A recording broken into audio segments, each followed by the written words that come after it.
बांके बिहारी कौन थे और श्री कृष्ण का उनसे क्या नाता है, जानिए इस वीडियो के अंत में। जब श्री कृष्ण माता तुलसी के श्राप से पाषाण बन गए, तब राधा द्वारका छोड़ एक वन में संन्यास लेके श्री कृष्ण की मूर्ति बनाने लगी। जब सांप उस मूर्ति को चुराने आया, तब उस मूर्ति के नेत्र से ऐसी शक्ति निकली कि सांप खुद मूर्ति बन के खड़ा रह गया।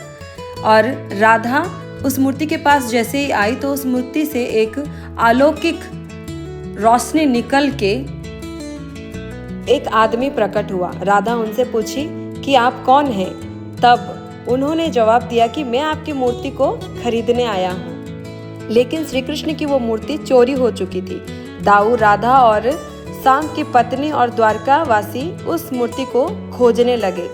राधा जी ढूंढते ढूंढते वन में खो गई और उनको एक बांसुरी की आवाज़ सुनाई दी। उन्होंने सोचा कि श्री कृष्ण उनके आसपास है और जैसे ही वो पलट के देखे तो श्री कृष्ण नहीं, बांके बिहारी थे जो मूर्ति खरीदने आए थे। वो श्री कृष्ण जैसा बांसुरी बजा रहे थे। दूसरी ओर देवी तुलसी महादेव के तपस्या में लीन थी, क्योंकि उनको ये जानना था कि श्री कृष्ण उनसे विवाह रचाने क्यों आए थे।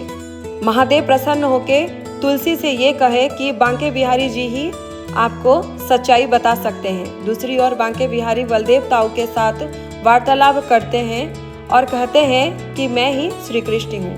तब राधा जी जंगल में खो गई थी तो एक असुर उनको प्रहार करने के लिए उनके पीछे भाग रहा था और उसी क्षण बांके बिहारी देवी तुलसी के पास पहुंची और सच्चाई बताई। बांके बिहारी ने देवी तुलसी से कहा कि गोलोक में आप मुझसे प्रेम करती थी, इसलिए मैंने यहाँ आपके साथ ऐसे प्रयोग किया। जैसे ही देवी तुलसी को सच्चाई का पता चलता है, देवी तुलसी श्री कृष्ण को पाषाण के रूप से मुक्त कर देती है, अपने श्राप से मुक्त कर देती है।